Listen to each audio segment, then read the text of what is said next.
Hello every one. നമ്മൾ കാത്തിരുന്ന AAIയുടെ ATC examination ഇവിടെ കംപ്ലീറ്റ് ആയിരിക്കുകയാണ്. സോ ഈ കഴിഞ്ഞ ജൂലൈ 14 മൺഡേ ആയിരുന്നു നമ്മുടെ എക്സാം. അപ്പം നടന്ന എക്സാമിൻ്റെ ഒരു ചെറിയ അനാലിസിസ് ആണ് നമ്മളിവിടെ ഡിസ്കസ് ചെയ്യാനായിട്ട് പോകുന്നത്. അപ്പോൾ 2025 എയർ ട്രാഫിക് കൺട്രോളർ എക്സാമിനേഷൻ്റെ ഒരു ചെറിയ അനാലിസിസ് ആണ് നമ്മളിന്നിവിടെ ഡിസ്കസ് ചെയ്യുന്നത്. അപ്പോഴെല്ലാവർക്കും നമ്മുടെ ഇന്നത്തെ സെഷനിലേക്ക് ഒരിക്കൽ കൂടി സ്വാഗതം. അപ്പോൾ എല്ലാവർക്കും അറിയാം, ഇത് air traffic control junior executive examination ആയിരുന്നു ഇവിടെ നടന്നിട്ടുണ്ടായിരുന്നത്. സോ 14th ജൂലൈയിലായിരുന്നു നമ്മുടെ എക്സാമിനേഷൻ നടന്നത്. അപ്പോൾ നമുക്ക് ആദ്യം ഈ എക്സാമിനേഷൻ്റെ ഡീറ്റെയിൽസിലേക്ക് പോകുന്നതിന് മുൻപായിട്ട് ഈ എക്സാമിൽ എന്തൊക്കെയാണ് ചോദിക്കുക എന്നുള്ളതിനെ പറ്റി നിങ്ങൾക്ക് ഓൾറെഡി അറിയാമായിരിക്കും. അതിൻ്റെ ഒരു ചെറിയ ഓവർവ്യൂ നോക്കാം. സോ ATC എക്സാം നടക്കുന്നത് ഒറ്റ ലെവലായിട്ട് മാത്രമാണ്. അതായത് ആകെ ഒരു ലെവൽ അല്ലെങ്കിൽ ഒരു സ്റ്റേജ് ഓഫ് സെലക്ഷൻ മാത്രമാണ് ATC എക്സാമിനുള്ളൂ. ഇത് കംപ്ലീറ്റ്ലി ഓൺലൈനായിട്ട് നടക്കുന്ന എക്സാമാണ്. 120 ചോദ്യങ്ങളായിരിക്കും ഉണ്ടാവുക. ഒരു ക്വസ്റ്റിന് 1 മാർക്ക് വീതമാണ് വെയിറ്റേജ് വരുന്നത്. നെഗറ്റീവ് മാർക്ക് ഒന്നും തന്നെ വരുന്നില്ല. സോ 120 ചോദ്യങ്ങളിൽ നിന്നും 120 മാർക്ക് നേടേണ്ട ഒരു എക്സാമിനേഷനാണിത്. ഇതിനെ നമ്മൾ 2 ഭാഗങ്ങളായിട്ട് ഡിവൈഡ് ചെയ്തിട്ടുണ്ട്. ഇവിടെ പാർട്ട് എയിൽ നമ്മുടെ ജനറൽ പേപ്പറും പാർട്ട് ബിയിൽ കോർ പേപ്പറും, അതായത് മാത്സും ഫിസിക്സും വരുന്ന കോർ പേപ്പറുമാണ് വരുന്നത്. ഈ എക്സാം നിങ്ങൾക്ക് എഴുതാനുള്ള ടോട്ടൽ സമയം 2 മണിക്കൂർ അല്ലെങ്കിൽ 120 മിനിറ്റ്സ് ആണ്. ഓക്കെ, അപ്പോൾ ഇതാണ് നമ്മുടെ എക്സാമിൻ്റെ ഒരു പാറ്റേൺ സാധാരണ വരുന്നത്. അതിൽ മാത്സിൽ നിന്നും ഫിസിക്സിൽ നിന്നും നമുക്ക് കമ്പൈൻഡ് ആയിട്ട് 60 ക്വസ്റ്റ്യൻസ് വരും. അപ്പോൾ അതിൽ മാത്സിൽ 30, ഫിസിക്സിൽ 30, കൂടുതലായിട്ടും +1 +2 നിലവാരത്തിലുള്ള ചോദ്യങ്ങളാണ് വരിക. ഈ ഒരു എക്സാമിൻ്റെ അടിസ്ഥാന വിദ്യാഭ്യാസ യോഗ്യത actually degree with physics or maths അല്ലെങ്കിൽ BTech എഞ്ചിനീയറിംഗോ ആണെങ്കിലും നിങ്ങളുടെ മാത്സിലെയും ഫിസിക്സിലെയും ക്വസ്റ്റ്യൻസ് വരുന്നതൊക്കെ തന്നെ ഡിഗ്രി നിലവാരത്തിലൊന്നുമല്ല, +1 ആൻഡ് +2 നിലവാരത്തിലാണ് ചോദ്യങ്ങൾ വരുന്നത്. ഇനി പാർട്ട് എയിൽ വരുന്നത് ഇംഗ്ലീഷും ജനറൽ അവയർനെസ്സും, നമ്മൾ അതിനെ കറണ്ട് അഫയേഴ്സ് എന്ന് പറയാറുണ്ട്. ജനറൽ നോളജ് അല്ലെങ്കിൽ general awareness, general intelligence and reasoning, അതിൻ്റെ കൂടെ മാത്തമാറ്റിക്സ്. അപ്പോൾ നമ്മുടെ പൊതുവെ എല്ലാ കോമ്പറ്റേറ്റീവ് എക്സാംസിലും വരുന്ന 4 സബ്ജക്റ്റുകൾ തന്നെയാണ് പാർട്ട് എയിൽ വരുന്നത്. അതുകൂടാതെ പാർട്ട് ബിയിലാണ് ഈ മാത്സും ഫിസിക്സും വരുന്നത്. അപ്പോൾ ഇനി നമുക്ക് ഈ നടന്ന എക്സാമിൻ്റെ ഒരു അനാലിസിസ് ജസ്റ്റ് ഒന്ന് നോക്കാം. അതിൽ ഒന്നാമത്തെ കാര്യം, ഇതിൻ്റെ മൊത്തത്തിലുള്ളൊരു ഡിഫിക്കൽട്ടി ലെവൽ എന്ന് പറയുന്നത് ഈസി ആയിട്ടുള്ളൊരു എക്സാമിനേഷൻ ആയിരുന്നില്ല. ഒരു മോഡറേറ്റ് ടു ഹൈ എന്ന് പറയുന്ന ലെവലായിരുന്നു ഈ കഴിഞ്ഞ എക്സാമിനേഷൻ്റെ ലെവൽ. നമ്മൾ പല കുട്ടികളും നമ്മുടെ കാൻഡിഡേറ്റ്സ് അപ്ലൈ ചെയ്ത ആൾക്കാർ എക്സാം എഴുതി അവരുടെ ഫീഡ്ബാക്ക് ഒക്കെ അനുസരിച്ചിട്ടാണ് നമ്മൾ ഈ ഒരു കൺക്ലൂഷനിലേക്ക് എത്തിയിരിക്കുന്നത്. ഈസി എക്സാം ആയിരുന്നില്ല, moderate and little bit higher ആണ് എന്ന് നമുക്ക് വേണമെങ്കിൽ പറയാം.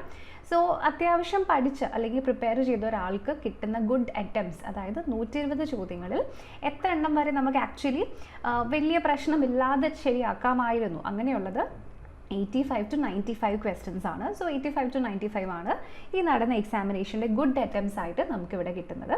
ഇനി നമ്മുടെ മൊത്തത്തിലുള്ള ആ ഒരു സെഷൻ്റെ, അതായത് ഇപ്പോൾ ഞാൻ പറഞ്ഞല്ലോ part A and part B ഉണ്ട്, അതിൻ്റെ മൊത്തത്തിലുള്ളൊരു ഡിഫിക്കൽട്ടി ലെവൽ എത്രയാണ് എന്ന് നമുക്ക് നോക്കാം.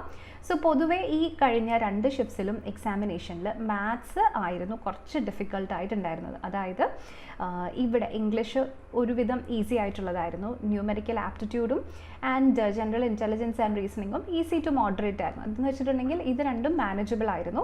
ജനറൽ നോളജും മോഡറേറ്റ് ആണ്. എന്നാൽ മാത്തമാറ്റിക്സ് മാത്രം, അതായത് പാർട്ട് ബിയിൽ വരുന്ന കോർ മാത്സ് മാത്രം കുറച്ച് ഡിഫിക്കൽട്ടായിട്ടാണ് നമ്മുടെ സ്റ്റുഡൻസ് ഒക്കെ റിപ്പോർട്ട് ചെയ്തിട്ടുണ്ടായിരുന്നത്. ഫിസിക്സും ഒരു മോഡറേറ്റ് ലെവലിലായിരുന്നു ക്വസ്റ്റ്യൻസ് ഉണ്ടായിരുന്നത്. ഓക്കെ, അപ്പോൾ ഇവിടെ നിങ്ങൾക്ക് മാത്തമാറ്റിക്സിൽ ഒരു 25 ക്വസ്റ്റ്യൻസോളം ഗുഡ് അറ്റംപ്റ്റ്സ് വന്നിട്ടുണ്ട്.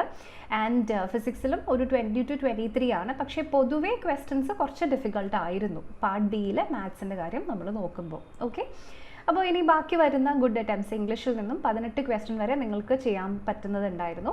റീസണിങ്ങിൽ നിന്നും 14 എണ്ണം വരെ, ആപ്റ്റിറ്റ്യൂഡിൽ നിന്നും വീണ്ടും 13 എണ്ണം വരെ ഓക്കെ ആയിരുന്നു. ആൻഡ് ജനറൽ അവയർനെസ് അല്ലെങ്കിൽ ജനറൽ നോളജിൽ നിന്നും 7-8 ക്വസ്റ്റ്യൻസോളം നിങ്ങൾക്ക് ഗുഡ് അറ്റംപ്റ്റ്സ് ഉണ്ടായിരുന്നു. ഇനി അടുത്തത് ഓരോ സെക്ഷനിൽ നിന്നും കൂടുതലായിട്ടും ക്വസ്റ്റ്യൻസ് വന്ന ഏരിയാസ് ഏതൊക്കെയാണ് എന്നാണ്. ഇപ്പോൾ ഇംഗ്ലീഷിൻ്റെ കാര്യം നോക്കുകയാണെങ്കിൽ കൂടുതലായിട്ടും റീഡിംഗ് കോംപ്രിഹെൻഷനിൽ നിന്ന് ക്വസ്റ്റ്യൻസ് ഉണ്ടായിരുന്നു. എറർ ഡിറ്റക്ഷനിൽ നിന്നും നമുക്ക് ക്വസ്റ്റ്യൻസ് ഉണ്ടായിരുന്നു. പാരാ ജംബിൾസിൽ നിന്നും, ഫിൽ ഇൻ ദ ബ്ലാങ്ക്സിൽ നിന്നും, സ്പെല്ലിംഗ് ബേസ്ഡ് ആയിട്ടുള്ള കറക്ഷൻ അതിൽ നിന്നും നമുക്ക് ക്വസ്റ്റ്യൻസ് വന്നിട്ടുണ്ടായിരുന്നു. അപ്പോൾ ഇതിൽ ഫിൽ ഇൻ ദ ബ്ലാങ്ക്സിലൊക്കെ കൂടുതലും നമ്മുടെ ആൻറ്റണിംസും സിനോണിംസും ബേസ്ഡ് ആയിട്ട് വരുന്ന ചോദ്യങ്ങൾ. അപ്പോൾ അതിൽ ചില കേസിൽ തന്നെ ഒരു പ്രോപ്പർ ഫ്രേസ് കൊണ്ട് സബ്സ്റ്റിറ്റ്യൂട്ട് ചെയ്യുക, മീനിങ് ഫുൾ ആയിരിക്കുന്ന ഒരു ഇഡിയം കൊണ്ടോ ഫ്രേസും കൊണ്ട് സബ്സ്റ്റിറ്റ്യൂട്ട് ചെയ്യുക, അല്ലെങ്കിൽ തന്നിരിക്കുന്ന ഒരു വാക്കിൻ്റെ അർത്ഥമോ അല്ലെങ്കിൽ പര്യായമോ വിപരീതമോ ഒക്കെ കൊണ്ട് സബ്സ്റ്റിറ്റ്യൂട്ട് ചെയ്യുക. ഇതിനൊക്കെയാണ് നമ്മൾ ഫിൽ ഇൻ ദ ബ്ലാങ്ക്സ് എന്നൊക്കെ പറയുന്നത്. അപ്പോൾ ഇതിൽ കൂടുതലായിട്ടും നമുക്ക് വന്നിരിക്കുന്നത് ഈ ഇത്തരത്തിലുള്ള ക്വസ്റ്റ്യൻസ് ആയിരുന്നു ഇംഗ്ലീഷിൽ നിന്നും നമുക്ക് ചോദിച്ചിട്ടുണ്ടായിരുന്നത്. ഇനി അടുത്തത് റീസണിങ്ങിൻ്റെ കാര്യമാണ്. സോ റീസണിങ്ങിൽ കൂടുതലും പസിൽസ് ബേസ്ഡ് ആയിട്ടുള്ള ചോദ്യങ്ങൾ ഉണ്ടായിരുന്നു ഇത്തവണത്തെ എക്സാമിൽ. അതുപോലെ തന്നെ നമ്പർ സീരീസ് ബേസ്ഡ് ആയിട്ടുള്ള ചോദ്യങ്ങളും വന്നിട്ടുണ്ടായിരുന്നു. പിന്നെ സെൻറ്റൻസ് ജംബിൾഡ്, അതായത് ഇപ്പം ചില വാക്കുകളൊക്കെ നമുക്ക് തന്നിട്ട് അതിനെ പ്രോപ്പറായിട്ട് റീഅറേഞ്ച് ചെയ്യുന്നത് വേണ്ടിയിട്ടും, അല്ലെങ്കിൽ ഒരു റാൻഡം ആയിട്ടുള്ളൊരു സീരീസ് ചില ലെറ്റേഴ്സും നമ്പേഴ്സും സ്പെഷ്യൽ ക്യാരക്ടേഴ്സൊക്കെ വെച്ചിട്ടുള്ളൊരു സീരീസ് തന്നിട്ട് അതിൻ്റെ ബേസ്ഡ് ആയിട്ടുള്ള ചോദ്യങ്ങളും ഒക്കെ നമുക്ക് വന്നിട്ടുണ്ടായിരുന്നു. നമ്പർ ബേസ്ഡ് ആയിട്ടുള്ള പസിൽസ്, അരിത്തമാറ്റിക് പസിൽസും അല്ലാതെ വരുന്ന പസിൽസും. അത് കൂടുതലും സീറ്റിംഗ് അറേഞ്ച്മെൻ്റ് ഒക്കെയാണ്. എപ്പോഴും സീറ്റിംഗ് അറേഞ്ച്മെൻറ്റിൽ നിന്നൊക്കെ അത്യാവശ്യം നല്ല ക്വസ്റ്റ്യൻസ് ATC എക്സാമിന് വരാറുണ്ട്. ഇതായിരുന്നു റീസണിങ്ങിൽ നിന്നും ചോദിച്ചിട്ടുണ്ടായിരുന്നത്. ഇനി അടുത്തത് നമ്മുടെ ന്യൂമറിക്കൽ ആപ്റ്റിറ്റ്യൂഡ് ബേസ്ഡ് ആയിട്ട് വരുന്നതാണ്. അപ്പോൾ അതിൽ പെർമ്യൂട്ടേഷൻ ആൻഡ് കോമ്പിനേഷൻസിൽ നിന്ന് ക്വസ്റ്റ്യൻസ് വന്നിട്ടുണ്ടായിരുന്നു. Simple interest, compound interest and profit and loss, Fibonacci series എന്ന് വെച്ചിട്ടുണ്ടെങ്കിൽ ബേസിക്കലി ഇപ്പം രണ്ട് നമ്പേഴ്സിൻ്റെ കോൺസിക്യൂട്ടീവ് ആയിട്ടുള്ള സം എടുത്തെടുത്ത് പോയി വരുന്ന അത്തരത്തിലുള്ള സീരീസിനെയാണ് നമ്മൾ ഫിബൊനാച്ചി സീരീസ് എന്ന് പറയുന്നത്. അത്തരത്തിലുള്ള ആ കോൺസെപ്റ്റ് വെച്ചിട്ടുള്ള ചോദ്യങ്ങൾ, പിന്നെ ബോട്ട് ആൻഡ് സ്ട്രീം, അതായത് സ്പീഡ് ടൈം ബേസ്ഡ് ആയിട്ടുള്ള ചോദ്യങ്ങളൊക്കെ മാത്സിൽ നിന്നും, അതായത് പാർട്ട് എയിലെ മാത്സിൽ നിന്നും വന്നിട്ടുണ്ടായിരുന്നു. ഇനി നമ്മുടെ GK പോവുകയാണെങ്കിൽ പ്രധാനമായിട്ടും നമ്മുടെ ക്വസ്റ്റ്യൻസിൽ കോൺസ്റ്റിറ്റ്യൂഷൻ ബേസ്ഡ് ആയിട്ടുള്ള ചോദ്യങ്ങൾ ഉണ്ടായിരുന്നു, ഇന്ത്യൻ കൾച്ചർ ബേസ്ഡ് ആയിട്ടുള്ള ക്വസ്റ്റ്യൻസ് ഉണ്ടായിരുന്നു.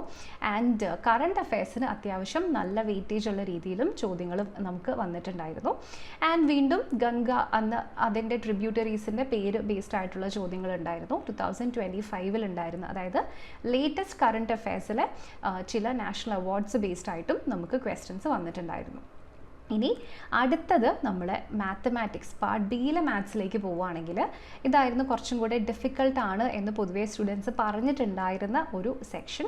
അവിടെ 3D ജിയോമെട്രി ബേസ്ഡ് ക്വസ്റ്റ്യൻസ് ഉണ്ടായിരുന്നു, നോർമൽ അരിത്മെറ്റിക് പ്രോബ്ലംസ് ഉണ്ടായിരുന്നു, അതുകൂടാതെ മാട്രിസസ് ആൻഡ് ഡിറ്റർമിനൻസ് ബേസ്ഡ് ചോദ്യങ്ങൾ, ട്രിഗ്നോമെട്രി ബേസ്ഡ് ആയിട്ടുള്ള ക്വസ്റ്റ്യൻസ് ഉണ്ടായിരുന്നു, വീണ്ടും ഇൻറ്റഗ്രേഷൻ ആൻഡ് ലിമിറ്റ്സ് വിത്ത് മോഡ്യുലസ്. അപ്പോൾ ഇത്രയും ടോപ്പിക്സിൽ നിന്നായിരുന്നു നമുക്ക് മാത്സിലെ ക്വസ്റ്റ്യൻസ് വന്നിട്ടുണ്ടായിരുന്നത്. ആൻഡ് ഫിസിക്സിലേക്ക് പോവുകയാണെങ്കിൽ മാത്സിൻ്റെ അത്രയും ടഫ് ആയിരുന്നില്ല ഫിസിക്സ് എന്നാണ് പൊതുവെ കുട്ടികൾ തന്നിരിക്കുന്ന അഭിപ്രായം. അപ്പോൾ ഇവിടെ മാത്സിൽ കൂടുതൽ ക്വസ്റ്റ്യൻസ് വന്നിരിക്കുന്നത് പോലെ തന്നെ ഫിസിക്സിൽ കൂടുതൽ വന്നിരിക്കുന്നത് നമ്മൾ ഇതിന് മുമ്പത്തെ വീഡിയോസിൽ തന്നെ പറഞ്ഞിട്ടുണ്ടായിരുന്നു, കൂടുതലും ഇലക്ട്രോ മാഗ്നറ്റിക്സ് ബേസ്ഡ് ആയിട്ടും അതുപോലെ തന്നെ ഓപ്റ്റിക്സിൽ നിന്നൊക്കെ ചോദ്യങ്ങൾ വരുന്നത്. So lens and optics, prism based ആയിട്ടുള്ള ചോദ്യങ്ങൾ ഉണ്ടായിരുന്നു, ഇലക്ട്രിസിറ്റി ആൻഡ് സർക്യൂട്ട്സ് ബേസ്ഡ് ആയിട്ടുള്ള ക്വസ്റ്റ്യൻസ് ഉണ്ടായിരുന്നു, കപ്പാസിറ്റൻസ് ആൻഡ് റെസിസ്റ്റൻസ് ബേസ്ഡ് ആയിട്ടുള്ള ഇതൊക്കെ ഇലക്ട്രോസ്റ്റാറ്റിക്സിൽ വരുന്നതാണ്. പിന്നെ ബെർണലിസ് തിയറം, പിന്നെ next Boyle's laws, surface tension, mirror and light concept. അപ്പോൾ ഇത്രയും ടോപ്പിക്സിൽ നിന്നാണ് നമുക്ക് ക്വസ്റ്റ്യൻസ് കൂടുതലും ഈ കഴിഞ്ഞ എക്സാമിൽ ചോദിച്ചിട്ടുണ്ടായിരുന്നത്. ഓക്കെ, അപ്പോൾ ഇതെല്ലാം നമ്മൾ അനലൈസ് ചെയ്ത്, അതായത് എക്സാമിൻ്റെ ഓരോ സെക്ഷൻ്റെയും ഡിഫിക്കൽട്ടി ലെവലും എല്ലാം അനലൈസ് ചെയ്ത് കഴിയുമ്പോൾ നമുക്ക് ഔട്ട് ഓഫ് 120 ആണ് നമ്മുടെ ആക്ച്വൽ ടോട്ടൽ മാർക്സ് വരുന്നത്. സോ ഇത്തവണത്തെ കട്ട് ഓഫ് ഏകദേശം ജനറൽ കാറ്റഗറിയിലേക്ക് നോക്കുമ്പോൾ ഒരു 106 വരെ ഉയരാൻ സാധ്യതയുണ്ട്. സോ 100ന് മുകളിൽ 105, 106 റേഞ്ചിലേക്ക് ഇത്തവണത്തെ കട്ട് ഓഫ് എത്തുമെന്നാണ് നമ്മളിവിടെ എക്സ്പെക്റ്റ് ചെയ്യുന്നത്. ഓക്കെ, അപ്പോൾ ഇത് നമ്മൾ ജസ്റ്റ് പറയുന്നു എന്ന് മാത്രമേ ഉള്ളൂ. 120ലാണ് നമുക്ക് ടോട്ടൽ വേണ്ടത്. പക്ഷേ ഇവിടെ ഇങ്ങനെ ഒരു ഹയർ കട്ട് ഓഫ് വരാനുള്ള മറ്റൊരു ഇമ്പോർട്ടൻറ്റ് കാരണം ഈ എക്സാമിന് നെഗറ്റീവ് മാർക്കിംഗ് ഇല്ലാത്തത് കൊണ്ടാണ്. ഓക്കെ, അപ്പോൾ എന്തായാലും നമ്മുടെ റെസ്പോൺസ് ഷീറ്റും ഒക്കെ ഉടനെ വരും, കട്ട് ഓഫും റിസൾട്ടൊക്കെ വേഗം തന്നെ വരും. അപ്പോൾ നിങ്ങളെല്ലാവരും നന്നായിട്ട് തന്നെ എക്സാമിന് അറ്റൻഡ് ചെയ്തിട്ടുണ്ടായിരുന്നു എന്ന് തന്നെ നമ്മൾ എൻട്രിയിൽ നിന്ന് എല്ലാവരും വിശ്വസിക്കുന്നു. അപ്പോൾ ഇനി നിങ്ങൾക്ക് നമ്മുടെ ഈ ATC എക്സാമിനെ പറ്റി ചിലപ്പം ഇത്തവണ എഴുതാൻ പറ്റാത്ത കുട്ടികളുണ്ടാകും, അല്ലെങ്കിൽ എക്സാമിനെ പറ്റി അറിയാത്തവരുണ്ടാകും. മേ ബി നിങ്ങൾ എഴുതി പക്ഷേ അത്ര സാറ്റിസ്ഫൈഡ് അല്ല എന്നുള്ളവരൊന്നും പേടിക്കേണ്ട. ATC എക്സാം എല്ലാ വർഷവും നടക്കുന്ന എക്സാമാണ്. അപ്പോൾ നമുക്കറിയാം അത്യാവശ്യം നല്ല വേക്കൻസീസ് ഈ വർഷം തന്നെ ഫില്ല് ചെയ്യുമെന്ന് RTI ക്വയറിയുടെ ഭാഗമായിട്ട് നമ്മൾ അറിഞ്ഞിട്ടുണ്ടായിരുന്നു. അപ്പോൾ ഇനിയും നോട്ടിഫിക്കേഷൻസ് എന്തായാലും വരും. അപ്പോൾ അതിനെപ്പറ്റിയൊക്കെ നിങ്ങൾക്ക് കൂടുതൽ അറിയണം എന്നുണ്ടെങ്കിൽ ഇതാ സ്ക്രീനിൽ കാണുന്ന ഈ ഒരൊറ്റ നമ്പറിൽ നിങ്ങൾക്ക് നമ്മൾ കണക്ട് ചെയ്യാം. അതായത് ഇപ്പം എന്ത് ആണ് നിങ്ങളുടെ സംശയമെങ്കിലും, മേ ബി ഇപ്പോൾ ഈ എക്സാം എന്താണെന്ന് നിങ്ങൾക്ക് അറിയില്ല, ഇതിൻ്റെ എലിജിബിലിറ്റി അല്ലെങ്കിൽ ആപ്ലിക്കേഷൻ പ്രൊസീജിയർ എന്താണ്, ഞാൻ എന്തിന് ഈ എക്സാം അപ്ലൈ ചെയ്യണം, എൻ്റെ കാറ്റഗറി ഏതാണ്, അങ്ങനെ എന്ത് ഡൗട്ട് എക്സാം റിലേറ്റഡ് ആയിട്ട്, ടെക്നിക്കൽ എക്സാംസ് റിലേറ്റഡ് ആയിട്ട് നിങ്ങൾക്കുണ്ടെങ്കിലും ഈ ഒരു നമ്പറിൽ നിങ്ങൾക്ക് നമ്മൾ കണക്ട് ചെയ്യാവുന്നതാണ്. സോ ഇത് നമ്മുടെ അക്കാഡമിക് കൗൺസിലറുടെ നമ്പറാണ്. സോ ഇതിൽ കണക്ട് ചെയ്തിട്ടുണ്ടെങ്കിൽ നമ്മുടെ അക്കാഡമിക് കൗൺസിലർ നിങ്ങൾക്ക് നിങ്ങളുടെ ഡൗട്ട്സ് എല്ലാം ക്ലിയർ ചെയ്ത് തരുന്നതായിരിക്കും. ഇനി അതല്ലാന്നുണ്ടെങ്കിൽ ഈ വീഡിയോയുടെ ഡിസ്ക്രിപ്ഷനിലും പിൻഡ് കോമൻ്റ് ആയിട്ടും നമ്മളൊരു ഗൂഗിൾ ഫോം അറ്റാച്ച് ചെയ്തിട്ടുണ്ട്. നിങ്ങളുടെ ഏത് ക്വസ്റ്റ്യൻസും ആ ഗൂഗിൾ ഫോമിലൂടെ നിങ്ങൾക്ക് നമ്മൾ എഴുതി അറിയിക്കാവുന്നതാണ്. ഓക്കെ, അപ്പോൾ ഇനിയും ATC എക്സാംസിനെ പറ്റിയിട്ടും റിസൾട്ട് വരുമ്പോഴൊക്കെയുള്ള എല്ലാ അപ്ഡേറ്റ്സുമായിട്ട് നമ്മുടെ ചാനലിൽ എപ്പോഴും വീഡിയോസ് വന്നുകൊണ്ടേയിരിക്കും. അപ്പോൾ നിങ്ങൾ ചാനൽ സബ്സ്ക്രൈബ് ചെയ്ത് നോട്ടിഫിക്കേഷൻസ് ഓൺ ചെയ്തിട്ടാൽ മാത്രമാണ് നമ്മുടെ ചാനലിൽ വീഡിയോ വരുന്ന സമയത്ത് അത് നിങ്ങൾ അറിയുള്ളൂ. ഓക്കെ, ഇല്ലെങ്കിൽ അത് ഇമ്പോർട്ടൻ്റ് ആയിട്ടുള്ള അപ്ഡേറ്റ്സ് നിങ്ങൾ മിസ്സായി പോകും. അപ്പോൾ സബ്സ്ക്രൈബ് ചെയ്യാത്തവർ എത്രയും പെട്ടെന്ന് തന്നെ ചാനൽ സബ്സ്ക്രൈബ് ചെയ്യാം. ഓക്കെ, അപ്പോൾ ഇനി അടുത്ത വീഡിയോയിൽ മറ്റൊരു വിശേഷമായി നമുക്ക് വീണ്ടും കാണാം. Thank you so much for watching.